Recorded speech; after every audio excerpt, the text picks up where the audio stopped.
This is Optimal Living Daily, episode 557, 5 Ways to Be Thrifty Without Being Lame, by Colin Wright of ExileLifestyle.com, and I'm Justin Malik. How's it going, old friend? I say old friend because old, or OLD, stands for Optimal Living Daily. And if you're new here, this is where I narrate blogs for you, sometimes books, all for free. And that is big thanks to listeners like you. Many are contributing, possibly you listening right now. And I did hit my first goal on Patreon, which will keep our newest podcast, Optimal Living Daily Relationships, funded. The money's going right to that. And my next goal will help me edit the 5 episodes per day. I'm still doing a lot of it myself, and 5 shows daily adds up to many, many hours of work. If you want to help and get ad-free and promo-free versions of this show, plus handwritten cards from me and more, check out my Patreon page. The shortcut link is oldpodcast.com/help. For now, let's hear another minimalism post and start optimizing your life. 5 Ways to Be Thrifty Without Being Lame, by Colin Wright of ExileLifestyle.com. It's a common misconception that if you are thrifty, you are cheap. You're a penny-pinching ninny who doesn't care for material pleasures, owns a piggy bank or some other coin-stuffed animal, and absolutely refuses to live, because living would mean going out and spending your hard-earned dollars instead of hoarding them in the bank for those extra pennies in interest each year. This is, as you might have gathered from the title, not always the case. Sure, there are some people for whom saving is a reward all unto itself, that desire no pleasure beyond that of a steadily inflating investment fund, and for whom Mint.com is like fee. And you know what? Good for them. They found what makes them happy. Let's leave them to swim in their vault of gold coins, Scrooge McDuck style, and talk about saving while still enjoying everything else in life. I'll give you a rundown of 5 different approaches and concepts that should be considered, and hopefully one or more will be palatable enough for you to make use of. Number 1, buy secondhand. Once, not that long ago, shopping at a consignment store would be seen as very hipster, edgy, and antisocial. Who knows why? Probably something to do with communists. And while this may still be true in some areas, largely the Buffalo Exchanges, Plato's Closets, and yes, even the Goodwills of the world have become quite mainstream, with people from all economic classes, cultural backgrounds, and age groups filling the aisles, all looking for a good deal on gently worn clothing and accessories in their size.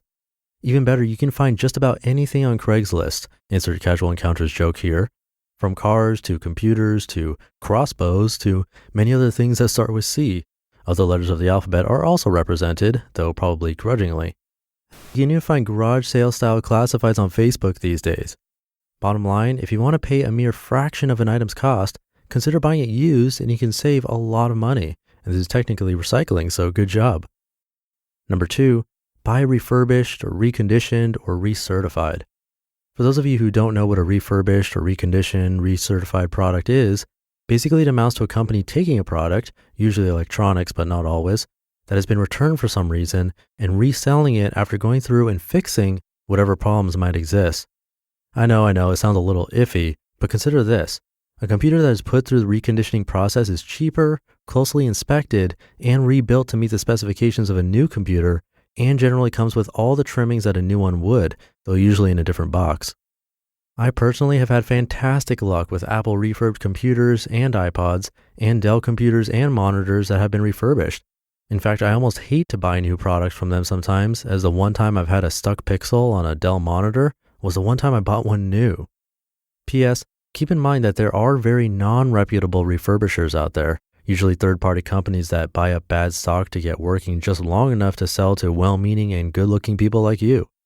Be smart and Google search any online company before dealing with them to see if any complaints or forum conversations about them rise to the top.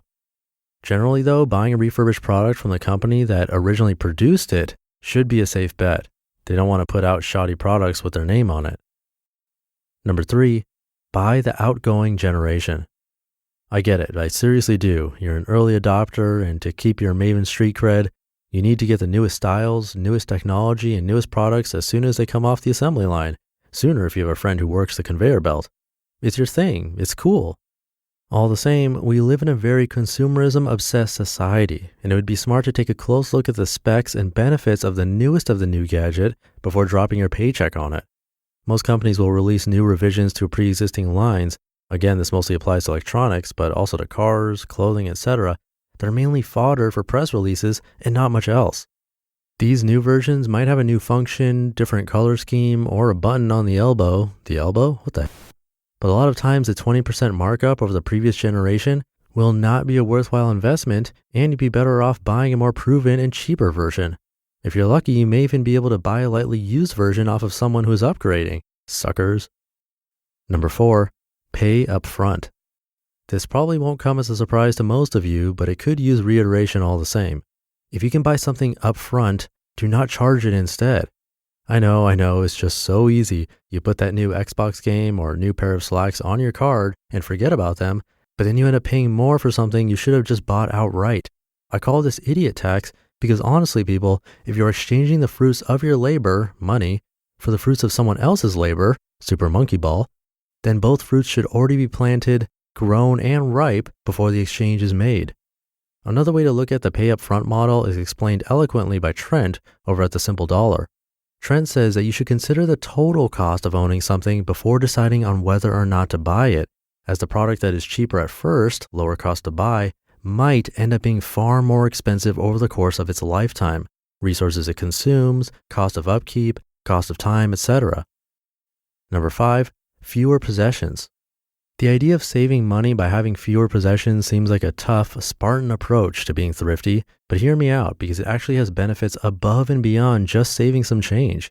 When you reduce the number of things you own, hopefully by selling them or donating them, not by destroying them, you create value for someone else, you reduce the amount of space you need to hold your stuff, and you free up extra money to be used on other things. A really positive way to approach this is by appealing to your own consumerist needs. If you have fewer things, then the things that you do own can be top of the line. It's like getting rid of 3 golf carts and buying a Prius. Upgrade. Plus, getting rid of excess stuff is very therapeutic. I go through my apartment once a month and donate or sell anything I haven't used lately, and every single time I do it, it's like a weight has been lifted off my shoulders. Who knows, the whole process could end up saving you money as a psychiatrist as well. You just listened to the post titled 5 Ways to Be Thrifty Without Being Lame by Colin Wright of exilelifestyle.com. He has a little update to that post where he talks about how he's not a big fan of list style posts like these. You can find that on the original article, which is linked in this episode's description. And I want to agree that if you're going to buy refurbished stuff, that you should get it from the company instead of like third-party refurbished sellers, because I've tried that and it did not work out well for me. But I do think if you get it from the company itself, that's a much better way to go. And if you decided to contribute around 7 cents or more per episode to remove the ads and self-promotional content, I greatly appreciate it. Actually, you won't even hear this since it will be removed for you. But if you listen to the regular podcast feed, you are keeping this going. It means a lot, so thank you. I just hit the first goal, which is amazing. And my next goal is to get more help editing all of these episodes. It's 5 every single day, which comes to about 27 a week. And that's a lot of work.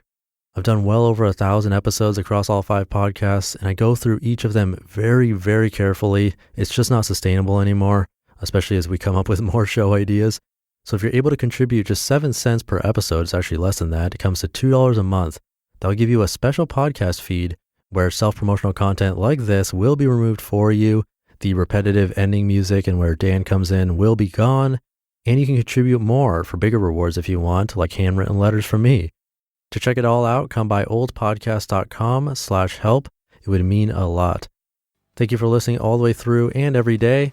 I'm trying to do a full week of minimalism style posts, so we'll continue with that in about 24 hours, where your optimal life awaits.